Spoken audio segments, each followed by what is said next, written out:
Mesdames, Mesdemoiselles et Messieurs, c'est un plaisir pour moi de vous convier à suivre quotidiennement cette chaîne dénommée L'œil des enseignants.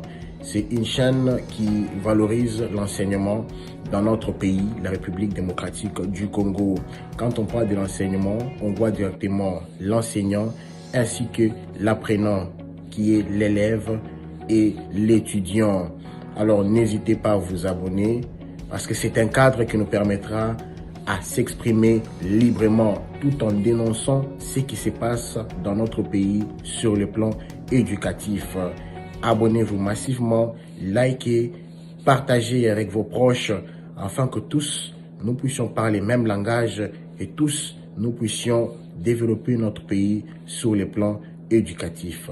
Que Dieu bénisse. Merci de nous suivre de partout à travers cet entretien télévisé que nous accorde le député national Dédé Mopassa, avec qui nous allons justement parler Congo, mais beaucoup plus un accent particulier sur ces vacances parlementaires. Honorable Dédé, bienvenue.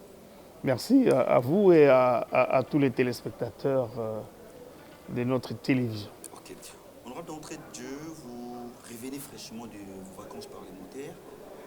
À la base, comment ça s'est passé, mais également quels sont les déshydratats de la population? Il est mieux qu'on commence par dire d'abord pourquoi les vacances parlementaires. Pourquoi? Donc, le législateur que nous sommes, le Parlement, fonctionne aux hydratats de la population. C'est-à-dire, c'est la population qui est représentée dans les institutions. Et c'est la deuxième institution du pays et c'est même l'institution qui pond le gouvernement. Donc, c'est le peuple qui se représente par les 500 membres qui sont là. Alors, à chaque fois que nous venons avec le problème de la population, que nous venons donner à un gouvernement capable de dire, voilà, moi je suis capable de donner de l'eau, l'électricité, arranger les routes, santé, tout ce qu'on s'est mis en commun dans la Constitution, qui est la charge de l'État dans une république. Sécurité, justice et tout ce que vous voulez. Alors nous venons suivre cela. Le gouvernement peut vous dire, nous sommes en manque d'agir parce qu'il n'y a pas une loi. La Constitution dit quoi? Nous créons la loi, nous mettons en place la loi. Ou alors c'est le gouvernement qui se dit, je suis en difficulté, voilà la loi que je propose. C'est ça qu'on appelle projet et proposition de loi si c'est un député qui le fait. Alors, mais maintenant, quand vous donnez toute cette matière à un gouvernement, après, ce que le gouvernement fait, nous le contrôlons ici et nous allons entendre auprès de la population s'ils subissent positivement ou négativement la gestion, la gouvernance de ces gouvernements qu'on a mis en place. Et c'est ça que nous allons en vacances, que chacun ramasse, vit avec eux, écoute, vérifie à quel niveau la gouvernance a atteint pour tel ou tel autre engagement qu'on a pris dans le programme du gouvernement. En quelque sorte, vous évaluez. Et nous évaluons sur terrain, exactement les vrais mots, excusez-moi. Merci, pardon. Donc, maintenant, quand vous allez, c'est à cela que vous tenez. Donc, depuis ces mandats, moi, je fais toujours ces vacances. Mais effectivement, moi, je suis élu d'Idiofa. Et Idiofa a 11 secteurs. Et Idiofa a 11 secteurs. Ces secteurs ne sont pas collés. C'est situé du nord au sud, de l'ouest au centre. Et le moyen d'accessibilité est très, très difficile. Il y a des endroits qu'on ne peut arriver que par rivière. Et il y a des endroits qu'on doit arriver que par route, dont le pont est cassé. Donc, voie de communication pose problème. Alors, jusque-là, je dois l'avouer, j'ai fait la moitié pratiquement des secteurs ou plus la moitié, 60%. Mais il y a dû à ces contraintes-là. Et Idiofa a au moins 6 communes rurales, c'est-à-dire des grands centres des agglomérations qui représentent en fait la réalité de tout Idiofa. Donc ici, je vais citer Dibayalouboué, Mangaï, Idiofa même, Pio Pio, Yolo, Kalo. Donc voilà, donc c'est tous ces endroits-là, Panou, et c'est là-bas qu'il y a des concentrations de beaucoup de gens. Idiofa a des instituts supérieurs. Idiofa a des centres diocésains. Idiofa a des hôpitaux pour voir l'hôpital de référence, l'hôpital des centres médicaux. Il y a des zones de santé. C'est dans tout ça que nous allons prendre des renseignements de comment les gens vivent. Cette fois-ci, effectivement, ça couplé avec la propagande, je vais dire, l'enrôlement. Hein, il fallait pousser les gens à aller à l'enrôlement. Et nous avons fait notre travail parce que dans notre parti, on a envoyé des gens partout pour pousser le Congolais, les frères Fadulé, à se faire enrôler pour voir un grand nombre de sièges et que la voix d'Idiofa soit plus représentative dans l'Assemblée aux élections prochaines. Ça, on l'a fait et personnellement, je suis passé par Kikwit et de Kikwit. Au lieu de faire Idiofa Centre, j'ai profité de mes vacances parlementaires d'aller dans le recoin où je n'avais jamais été. Soit pour remercier l'électorat que j'ai reçu, soit pour aller vérifier de mes yeux la réalité de ces coins-là. Et c'est comme ça que je suis allé à Mbongi. Et j'ai découvert que c'était plus facile de faire Mbongi. C'est une raccourci pour atteindre Kikwit. Hein, parce que Mbongi, pour atteindre Kikwit, c'est plus... la distance n'est pas si énorme. C'est une entrée pour la collectivité de Sezo et c'est l'entrée aussi pour Idiofa. Donc, et les gens sont chevauchés de part et d'autre d'une même culture, si je peux le dire, que ce soit la culture traditionnelle, folklorique ou tout ce que vous voulez, même dans les cadres agricoles. C'est quand même une région qui est intentionnée, qui a le même peuple de part et d'autre. Donc, quand je dis de part et d'autre, d'Idiofa et de Boulungu. Parce que là-bas, il y a aussi le territoire de Boulungu qui joint le territoire d'Idiofa. Vous êtes aussi connu dans l'aspect humanitaire. Je répare d'abord de votre première casquette en tant que député national. Vous venez là d'évoquer quelques contraintes que vous avez rencontrées dans votre base. Est-ce que sur terrain, vous êtes satisfait de la réalité ou de l'évolution des choses que vous avez rencontrées sur terrain par rapport à votre souhait en tant que député national? Non, non, non. Le pays a des difficultés. Non, pourquoi nous venons en politique? C'est pour relever ces défis. C'est l'engagement que nous prenons. Pour venir servir la population. Servir à ce que l'environnement que nous partageons en commun donne le bien-être à chaque individu. C'est ça notre lutte. Et pour le faire, nous avions donné tout à l'État, à la République. Et c'est comme ça que nous venons, la République est bien organisée. Il dit, pour veiller à cela, vous devez venir comme député. Mais pour devenir député, il faut que tu passes entre les mains des élections, disons, et que c'est la population qui doit vous choisir. Donc, à ce titre-là, vous venez ici de temps en temps au Parlement, vous me voyez toujours en train de travailler, et dans mon bureau, dans mon cabinet, dans ma commission. Hein, mais nous sommes des députés nationaux, et qui dit députés nationaux, c'est la dimension que nous avons constitutionnellement des matières que nous sommes appelés à traiter. C'est des matières à dimension nationale, par exemple les salaires. C'est tout ce qui est commun à tous les Congolais, le problème d'emploi, les problèmes de routes. Il y a des routes nationales, par exemple le national numéro 1, numéro 2, numéro 3, et ainsi de suite. Ça, c'est notre matière. Mais il y a d'autres matières qui sont reprises pour les amis députés, collègues députés provinciaux, qui ont un gouvernement, qui ont un gouverneur et les tâches. Donc il y a des routes de dessert agricole. À dimension nationale, il y en a aussi pour au niveau provincial et local. Alors, honorable Dédé Moupassa, certaines personnes, mais également certains députés, vos collègues, le reconnaissent et sont quand même, je dirais, francs de dire que votre législature n'a pas bien fait son travail. Vous n'avez pas bien contrôlé le gouvernement, vous n'avez pas bien contrôlé l'exécutif, donc vous n'avez pas été à la hauteur, s'il faut le dire. Quelle est votre version des faits? Alors, c'est qu'il y a une autre législature qui a été à la hauteur. Parce qu'on nous compare faiblement à l'autre qui a été à la hauteur. C'est laquelle? Mais vous venez de chasser tout un régime. Alors, nous entrons, vous estimez que nous sommes plus faibles que les régimes passés. Ce sont des contradictions, ça. C'est juste, c'est des insatisfactions des gens. Le trouble que nous, on a protégé avec Mbosso à la tête, la paix qu'on a eue ici, entre deux gagnants, le président de la République qui gagne aux élections, avec un Parlement qui gagne aux élections, avec deux têtes en affiche, poser la question en 60, qu'est-ce que ça a donné? C'était pire que... Mais poser la question en 60, c'est ce que ça a donné. Lumumba a suspendu Kassavou, Kassavou a suspendu Lumumba et c'était le début de l'éclat et tout est parti.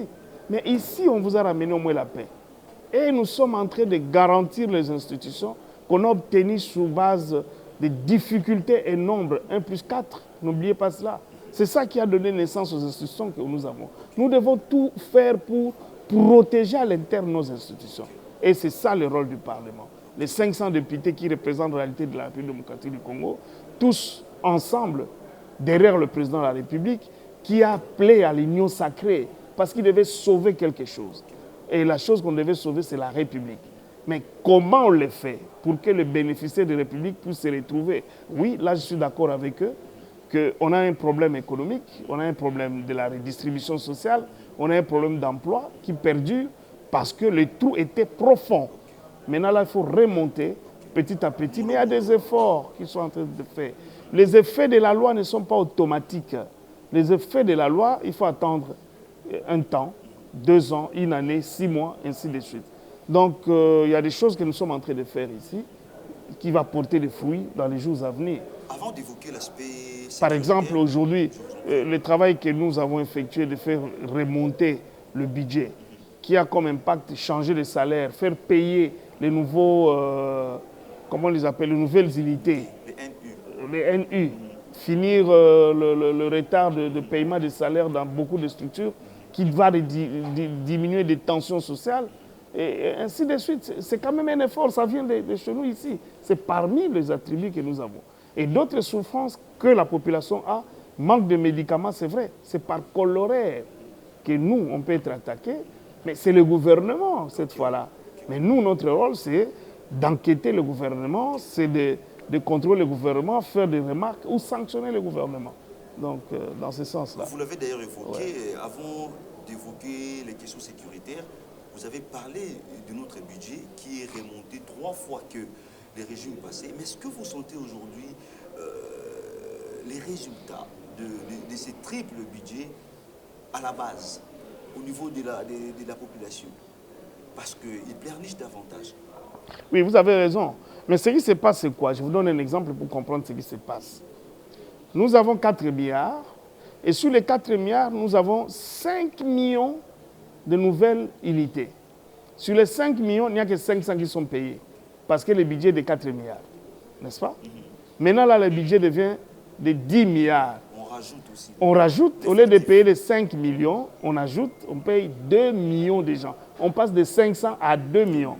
Et de 2 millions qu'on paye, on quitte 80 000 francs, on arrive à 300 000 francs.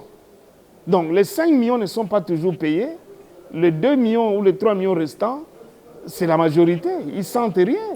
Il n'y a rien qui est fait. Mais entre nous, de 500 à 2 millions qui sont payés, il n'y a pas un effort. C'est de cela qu'il s'agit, mon frère. Alors, parlons un peu de... Et aujourd'hui, on a mis 1 milliard pour notre armée. Donc, vous voyez, il y a quand même des choses. Mais les trous étaient profonds. Quand on remonte, faites confiance. Il faut qu'on redémarre. Il faut donner un peu de temps pour oui, un peu de temps. Réellement les... Dommage que le fonctionnement du pays, c'est sous mandat. Et c'est quand même dommage. Et qu'est-ce que vous proposez là-dessus? Non, mais pour moi, il faut... le système démocratique de mandat ici doit être réfléchi autrement. Pourquoi je dis ça? La démocratie importée, c'est aucun pays, comme on le dit, aucun pays s'est développé parce qu'ils ont commencé par mettre en place la démocratie. Je ne connais pas. Beaucoup de pays se sont battus. La liberté, c'est pas les États-Unis, l'esclavagisme. Ils sont venus chercher des richesses ici. Ils ont utilisé nos grands-parents dans les centres. La démocratie n'était pas là. Ce n'était pas ça la démocratie. En Allemagne, la même chose. Ils ont fait des choses. Le plan Marshall a marché. Le plan Marshall a marché après la Deuxième Guerre mondiale. A marché avec la démocratie. C'était prioritaire. C'est quand le minimum, les fondamentaux est mis en place. Maintenant, vous cherchez comment les gérer, comment redistribuer ces choses, comment garantir, comment protéger votre souveraineté. Mais maintenant, là, vous ne savez pas protéger votre République parce que la démocratie vient agir en termes, pas seulement de savoir-faire, mais en termes en termes qui possèdent la connaissance pour le faire, mais c'est en termes de militantisme.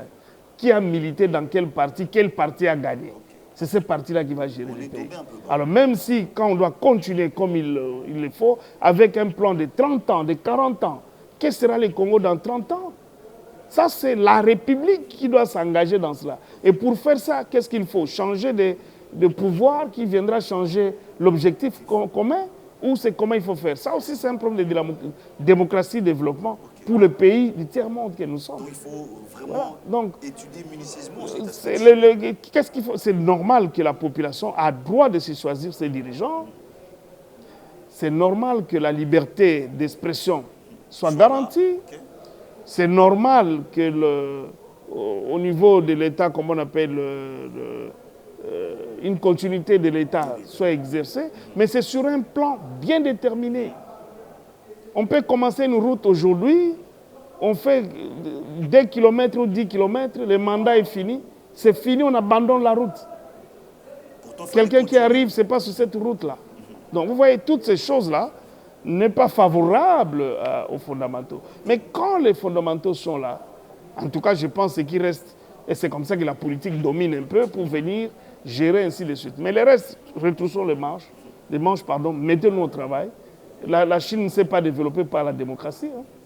Je ne suis pas contre la démocratie, mais quand est-ce qu'il faut l'appliquer? Et puis la démocratie, c'est tout un programme. Chacun doit venir exprimer son programme. Mais vous exprimez le programme devant les analphabètes. Parce qu'ils ont droit au vote, non? Mais les gens qui votent là au village avec un pagne, avec ceci, quel programme qu'on les explique? Quelle connaissance qu'ils ont de la République, de la marche de l'État, de la Constitution? Vous voyez? Donc, c'est tous ces problèmes-là ensemble que nous, en tant que républicains, en tant qu'amoureux de ces pays pour le développement, nous devons efforcer une autre façon, un autre système de travail ou de faire fonctionner nos institutions pour arriver au développement. Parce que sans faire ça, vous avez vu, l'opposition et la majorité, c'est la règle démocratique. Mais quand est-ce que l'opposition se mêle dans la gestion? Mais l'opposition ici, par moment, c'est casser les bus, brûler des maisons, empêcher qu'il y ait travail. C'est contradictoire, c'est des insultes, c'est tout ça. Ça ne ramène pas au développement. Honorable Dédé Moumbassa, vous évoquez un aspect très important. Mais ma question est celle de savoir également à quand la mise en place de ces plans à long terme, s'il faut le dire, pour que tout le monde suive les chemins. Non, là, vous m'avez demandé qu'est-ce qu'on peut faire. Voilà. Mais maintenant, qu'est-ce qu'on peut faire ne dépendra pas que de moi. Je suis politique, c'est vrai. Mon parti politique a à son sein tous ces programmes.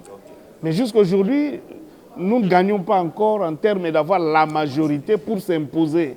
C'est ça aussi le problème en démocratie. C'est celui qui gagne, qui impose son plan, son idéologie. Maintenant, là, nous subissons. Et c'est comme ça qu'il y a même des mariages contre nature. Vous allez voir des fédéralistes avec des élitaristes. Mais c'est quoi? Ça veut dire quoi? Hein? Parce que vous avez des libéraux à côté des sociodémocrates. Mais c'est quel courant comme ça de gestion? Hein? Donc, il faut qu'on mette en place les fondamentaux républicains qui permettra maintenant à la gouvernance de tenir et que le meilleur, c'est celui qui réalise les objectifs dans 30 ans, les objectifs dans 50 ans. Voilà. Honorable, nous allons évoquer à présent l'aspect sécuritaire qui est très important au regard des enjeux que nous sommes en train de traverser. Vous êtes du Grand Bandouls, il faut le dire. Et aujourd'hui, les conflits Tekeyaka refait surface. Quelle proposition, selon le député national Dédé Moumbassa, pour pallier à ces problèmes? Non, mais c'est toujours la socialisation de peuple. Vous savez que nous sommes des composants de petits groupes ethniques, tribales, tout ça. Il faut créer toujours cette ambiance de la redistribution socio-culturelle qui a comme impact la gestion au quotidien, la valorisation du pouvoir ancestral, la valorisation des pouvoirs coutumiers. Et c'est ça même la loi que je viens de mettre en place. On va déposer d'un moment à l'autre. Je viens régler l'affaire qui dit tout Congolais et peut s'installer là où il veut. Oui, tout Congolais peut s'installer là où il veut. C'est un principe d'abord du droit de l'homme et de la Déclaration universelle des droits de l'homme que nous tous on a signé au niveau des Nations Unies. Mais maintenant, quand vous vous déplacez, vous dites je suis libre d'aller m'installer partout et établir domicile comme j'entends. Cette loi-là dans notre Constitution dit il faut une loi organique qui organise la manière de s'installer et de le faire. C'est ce qui pose problème aujourd'hui. Voilà. Maintenant, je suis en train de régler cela sur le plan de loi et je vais les déposer. J'étais en train de discuter avec la société civile, avec les communautés traditionnelles pour en savoir plus. Et maintenant, je pense que je vais proposer ça maintenant à l'Assemblée. Et en attendant, Donc, en attendant, je vais dire que c'est un problème de socialisation.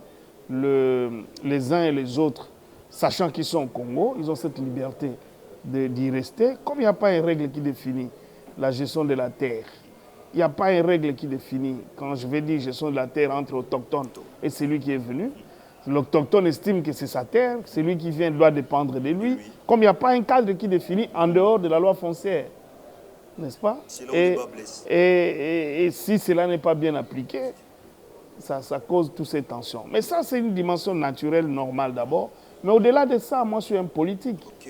Est-ce qu'il y a On pas a de découvert des blocs pétroliers. On est en train de vendre des blocs pétroliers.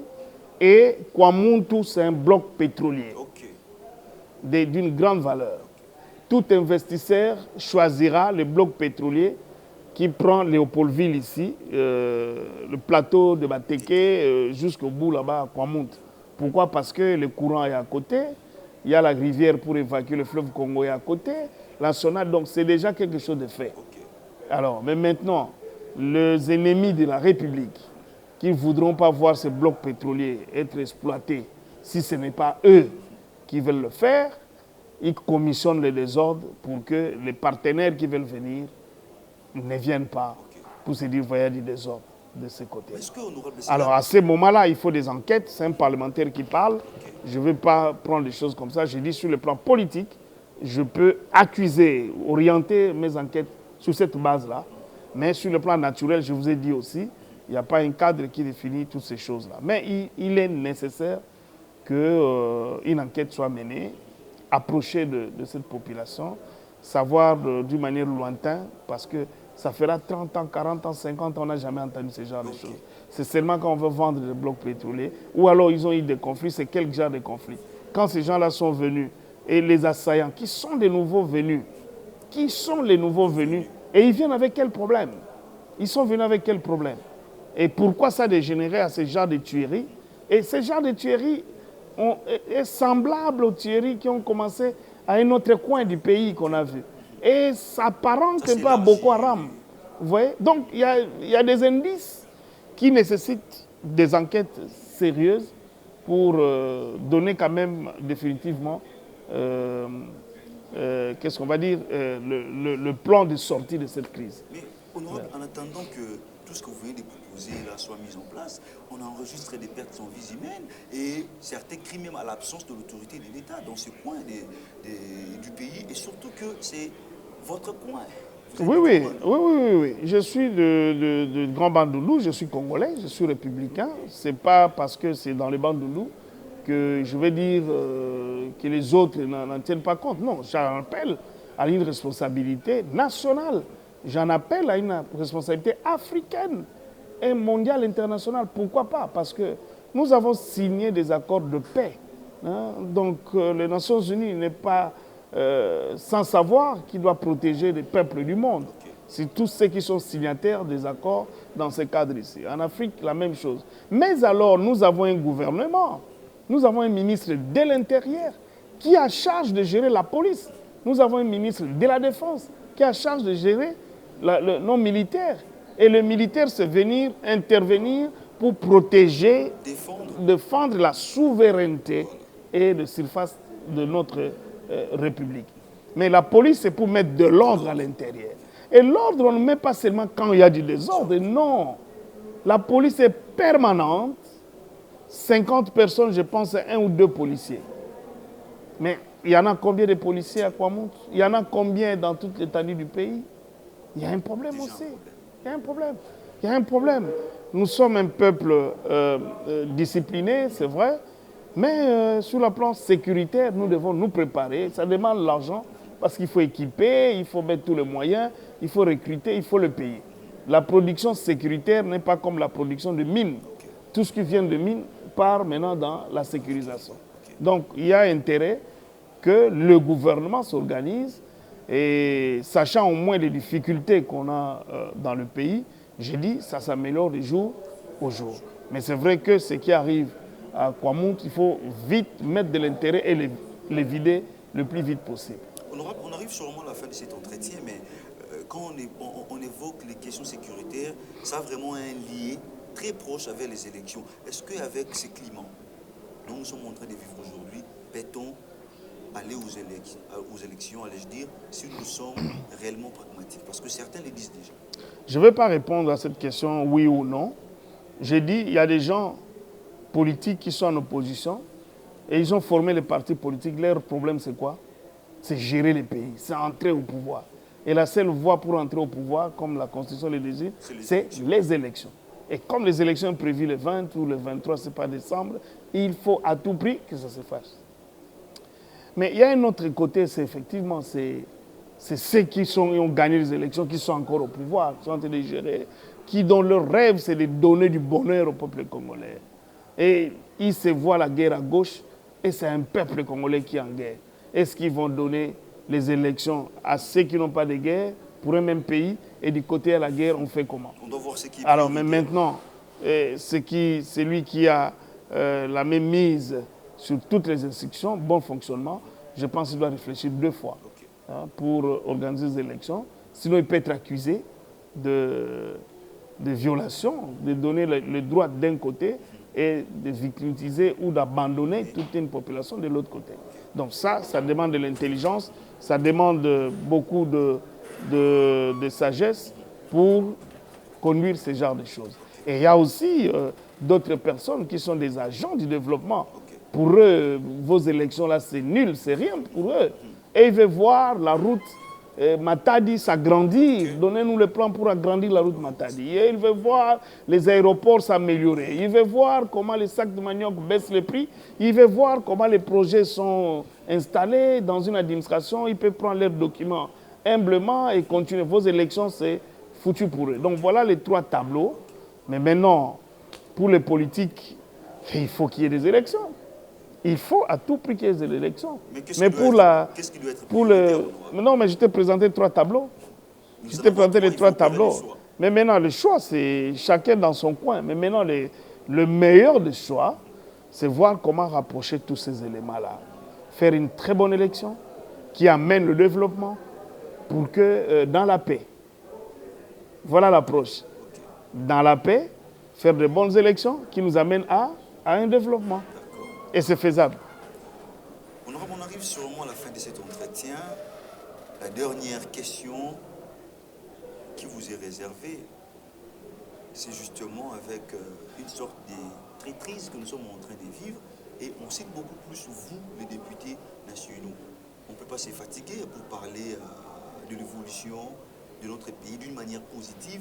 Quel est votre message? Quel est le message de l'honorable Dédé Mopassa à tous ces gens, à tous ces députés qui, jusqu'à preuve du contraire, sont impliqués à ce qui nous arrive à l'est de notre pays? Non, mais ils ne sont pas dans ce qui arrive parce qu'ils sont députés, non. C'est des choses qu'ils faisaient et tout ça. Mais la manière de devenir député les ont permis à y entrer pour faire ce qu'ils ont fait. Ce n'est pas attribuer cela aux députés, non. Ce n'est pas leur rôle, ce n'est pas les députés qui font des marchands, qui marchandent le produit minier ou le bien de la République contre les sangs de ses concitoyens parce qu'ils sont députés. Mbos, on n'a jamais envoyé quelqu'un avec un ordre de mission parce qu'on est des députés, non. Les députés, c'est qui veut. Aujourd'hui, vous êtes prêtre, si vous voulez devenir député, vous laissez ces soutanes, vous devenez prêtre. Mais si vous voulez aller comme prêtre, si la loi canonique vous autorise, vous deviendrez. On a vu des pasteurs qui sont des députés. Ce n'est pas par le fait de députés qu'on fait ceci, qu'on fait cela. Non. Donc il faut, de ce côté-là, vraiment qu'on épargne un peu la vie parlementaire qui n'a rien à voir avec les comportements individuelle ou les sources de chacun de nous d'où il vient. Ouais, donc nous avons des interdits. Tout le monde, personne ne peut aller faire des groupes armés pour tuer. Mais si les gens sont dans ça, il ne faut pas mettre ça dans les dos des députés. Mais c'est vrai qu'on vient de découvrir que malgré cela, qu'ils sont dans le Parlement. Donc c'est ça qui pose un peu de problème. Mais c'est des choses à éviter. Mais nous avons la justice, nous avons l'armée, nous avons les services de sécurité. Quand on doit prendre quelqu'un comme candidat député, on doit examiner toutes ces choses. Hein? Et quand c'est déjà connu que tu es dans des trafics, tu es dans ça, les gens qui doivent donner un engagement citoyen, les gens qui doivent donner le patriotisme, on ne peut pas faire ces méli-mélo et venir faire de confusion comme ça s'est fait maintenant là. Mais je pense que la justice a mis dans la main et jusqu'à preuve du contraire, ça c'est la presse qui raconte, on attend les derniers jugements pour savoir qu'est-ce qui arrive à notre collègue. Pour l'instant, il est présumé innocent et que la justice va faire son travail. On arrive sûrement à la fin de cet entretien. Devant cette caméra, quel message avez-vous à l'endroit de la base qui vous suit? Parce que nous couvrons l'ensemble du territoire national. Oui, mais la base principalement ici, c'est les Banama, mon association, et les partis politiques FIDEC qu'on a mis en place pour gagner et gérer dans le cadre du pouvoir.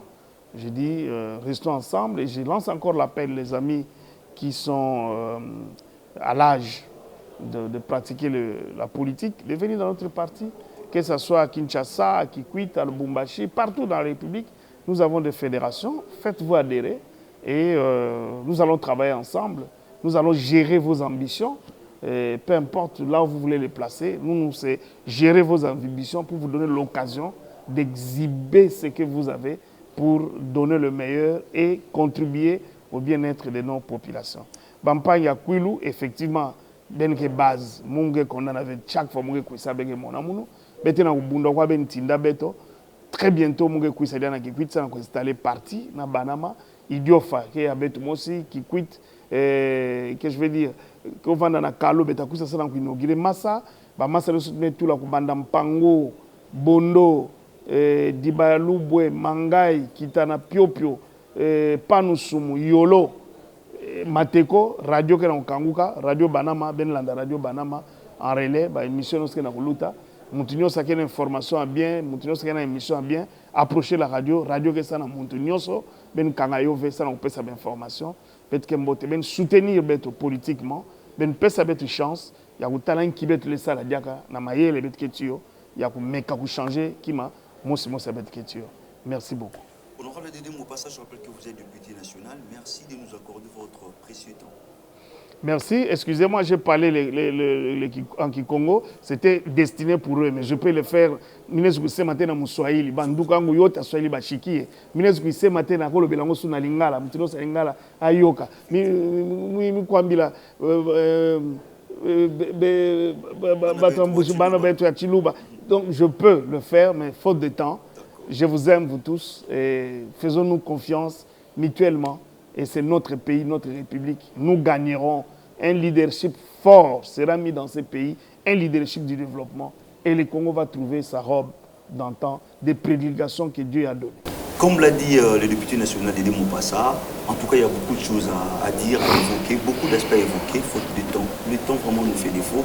Mesdames et messieurs, nous sommes à la fin de cet entretien. Sûrement, nous aurons d'autres occasions si le député Dédé Mopassa sera disponible pour nous, pour qu'on échange avec, plutôt évoquer d'autres aspects, parler de notre pays, pourquoi pas les booster à aller de l'avant malgré les attaques et surtout la jalousie de l'ennemi. Mesdames, Mesdemoiselles et Messieurs, c'est un plaisir pour moi de vous convier à suivre quotidiennement cette chaîne dénommée L'œil des enseignants. C'est une chaîne qui valorise l'enseignement dans notre pays, la République démocratique du Congo. Quand on parle de l'enseignement, on voit directement l'enseignant ainsi que l'apprenant qui est l'élève et l'étudiant. Alors n'hésitez pas à vous abonner parce que c'est un cadre qui nous permettra à s'exprimer librement tout en dénonçant ce qui se passe dans notre pays sur le plan éducatif. Abonnez-vous massivement, likez, partagez avec vos proches afin que tous nous puissions parler le même langage et tous nous puissions développer notre pays sur les plans éducatifs. Que Dieu bénisse la République démocratique du